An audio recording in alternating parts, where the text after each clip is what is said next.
menyampaikan kepada seluruh santri-santri yang ada di Aceh agar selalu semangat dalam menuntut ilmunya Allah Subhanahu wa taala. Dalam menuntut ilmu butuh mujahadah, butuh bersungguh-sungguh, harus siap susah, siap lapar, siap capek, kuras tenaga, kuras pikiran, jangan banyak makan. Harus bermujahadah, bersungguh-sungguh, karena dengan kesungguh-sungguhan itulah bisa mendapatkan ilmu. Harus punya himmah, kemauan yang kuat. Barokahnya ilmu didapat bukan dari banyaknya belajar, tapi dari khidmat, dari melayani kepada sang guru, berbakti kepada guru, taat kepada guru. Tidak boleh mendikte. Qal law kana al-murid qala li syaikhi law kana ustadi fa'ala kada au taraka kada fa'ala kada au taraka kada lam yuhsin. Apabila ada seorang murid yang berkata kepada gurunya, mendikte, coba guru saya begini, coba guru saya berbuat ini, coba guru saya tidak berbuat ini, itu murid tidak akan pernah berhasil. Makanya bersihkan hati, jangan pernah ada rasa suudzon kepada guru. Al-Habib Abdullah bin Alwi Al-Haddad, sahibur ratib, ketika datang beliau mengumpamakan orang yang menuntut ilmu itu, yang minta ilmu, sama seperti orang yang datang minta makanan dengan baskom. Kalau ente minta makanan bawa baskom, ya, baskomnya kotor, ente datang ke anak Habib, anak minta makanan, cuma baskomnya kotor, anak akan bilang, ente bersihkan dulu itu baskom, baru anak kasih makanan. Itu dalam makanan urusan dunia, tempatnya harus bersih, apalagi ilmu urusan akhirat. Tempatnya ilmu apa? Hati. Maka bersihkan hati. Tidak boleh suudzon kepada guru. Tidak boleh ente suudzon kepada guru. Al-Imam Jalaluddin Ar-Rumi. Jalaluddin Ar-Rumi penyair besar, penyair hebat.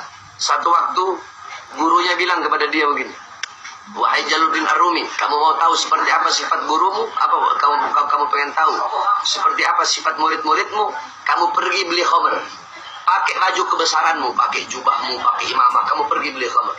Pergi Jalaluddin Ar-Rumi, dia beli khamr, pakai jubah, pakai imamah. Ketika di tengah perjalanan murid-muridnya lihat, apa kata murid-muridnya? Dipanggil semua. Tuh kamu lihat tuh, si Jalaluddin Ar-Rumi suruh kita jangan mabuk, dia mabuk.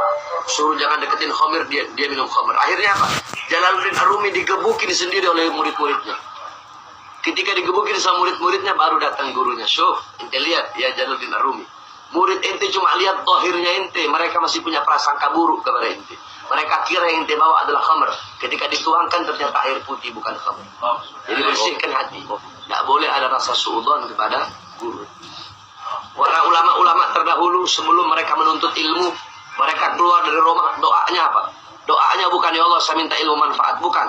Doanya apa? Ya Allah bersihkan hati saya, tutup aib guru-guru saya, agar saya tidak punya rasa suudzon kepada saya punya guru. Harus mujahadah, harus bersungguh-sungguh, harus siap lapar. Syekh Abdul Qadir Jailani dijelaskan ketika beliau taklim, itu beliau udah habis bekal, udah kelaparan, beliau pergi ke padang pasir, buat apa? Buat makan pucuk-pucuk daun. Harus mujahadah, harus ada kesungguh-sungguhan. Ente harus khidmat. Sebelum guru datang, ente harus datang lebih dulu. Al-Imam Az-Zubaydi, Abdullah Az-Zubaydi, beliau berguru kepada Al-Imam Abu Ali Al-Qali, seorang nuhat, seorang nahwi, ahli nahwu. Al-Imam Abdullah Az-Zubaydi, beliau tidur di kandang gurunya. Kenapa? Cuma pengen berada di tempat paling depan di saat menuntut ilmu. Satu saat, satu malam, akhirnya Al-Imam Abu Ali Al-Qali, beliau keluar dari rumah, diikutin sama Abdullah Zubaydi. Imam Abu Ali Al-Qali punya firasat. Akhirnya beliau lihat, siapa kamu? Kenapa kamu ikuti saya? Saya adalah muridmu Abdullah Az-Zubaydi. Kenapa kamu ikuti saya? Kata Abdullah Zubaydi apa? Demi Allah, tidak ada satu orang pun di dunia ini yang lebih tahu tentang ilmu nahwu kecuali engkau.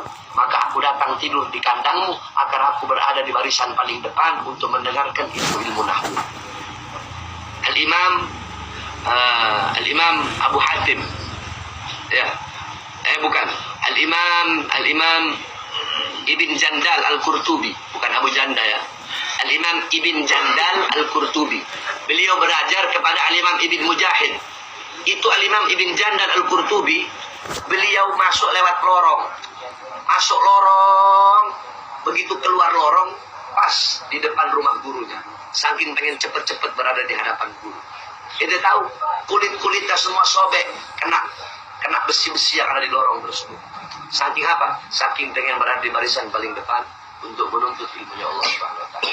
Harus mujahadah, harus susah. Al-Imam Jarir Ibn Hisham selama 7 tahun beliau belajar di mana? Di bawah cahaya bulan.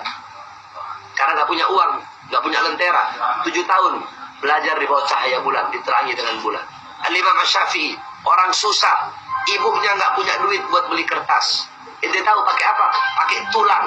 Beliau kumpul-kumpul tulang onta, tulang kambing, dikumpulin, baru ditulis nasihat gurunya. Nanti ditaruh di botol, nanti ditulis, baru ditaruh di botol. Udah selesai habis botolnya, udah penuh tuh botol, baru beliau taruh.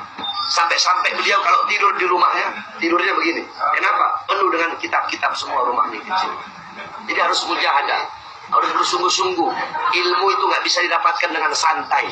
Malaikat Jibril alaihissalam, Jibril pernah menertawakan manusia. Kenapa Jibril tertawakan manusia? Aku tertawa kepada manusia. Kenapa? Karena mereka mencari sesuatu yang tidak pernah Allah ciptakan di dunia.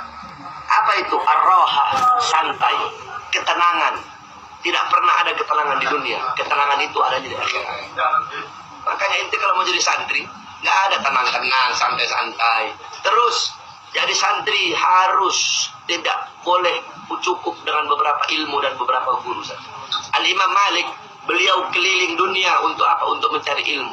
Keliling, satu dunia dikelilingi oleh beliau. Al-Imam Hambali, Ahmad bin Hanbal, Al-Imam Abu Hanifah keliling, safar, rihlah untuk mencari, menuntut ilmunya Allah Subhanahu wa taala. Harus punya khidmat, berbakti kepada guru. Bukan seberapa besar inti ada di hati guru. Kalau seberapa besar inti ada di hati guru, itu inti cari muka di hadapan guru. Cari muka. Yang jadi orang munafik. Tahu munafik? Munafik itu dari lafaz nafiqaul yarbu. Yarbu itu binatang kayak tikus. Cuma bukan tikus. Ekornya lebih panjang. Kaki belakangnya lebih pendek. Nafiqaul yarbu. Liang binatang yarbu. Itu yarbu hujratain. Dia punya 2 liang. Punya 2 lubang. Lubang yang satu namanya qasiah. Lubang yang satu namanya nafiqah, yakni yadhiru nafsah, yadhuru nafsahu min qasi'ah wa yakhruju min qasi'ah, min nafiqah wa yakhruju min qasi'ah. Dia menampakkan dirinya dari lubang yang namanya nafiqah, tetapi keluarnya dari lubang qasi'ah. Jadi menampakkan diri dari lubang yang ini, tapi bukan keluar dari lubang ini. Menampakkan diri dari lubang yang ini, keluarnya dari lubang yang ini. Yakni apa? Di hadapan guru menampakkan ketaatan, di belakang guru menyembunyikan pembangkangan. Itu namanya nyari muka. Di depan guru menampakkan keharuman, ya hanu, soleh. Di belakang guru ngomongin guru. Di belakang guru menyembunyikan kebusukan. Itu namanya munafik. Jadi bukan seberapa besar ente ada di hati guru, bukan. Tapi seberapa besar guru ente ada di hati ente. Sebesar apa guru inti ada di hati ente, lebih besar dari itu inti ada di hati guru ente. Paham ente? Bukan seberapa besar ente, bukan seberapa besar ente ada di hati guru. Tapi seberapa besar, bukan seberapa besar ente ada di hati guru, tapi seberapa besar guru ada di hatinya ente orang. Seorang murid yang bagus, murid yang berhasil, murid yang baik, bukanlah murid yang membanggakan guru. Anak taklim sama fulan, anak taklim sama fulan. Bukan. Murid yang baik adalah murid yang dibanggakan oleh guru. Wassalamualaikum warahmatullahi wabarakatuh.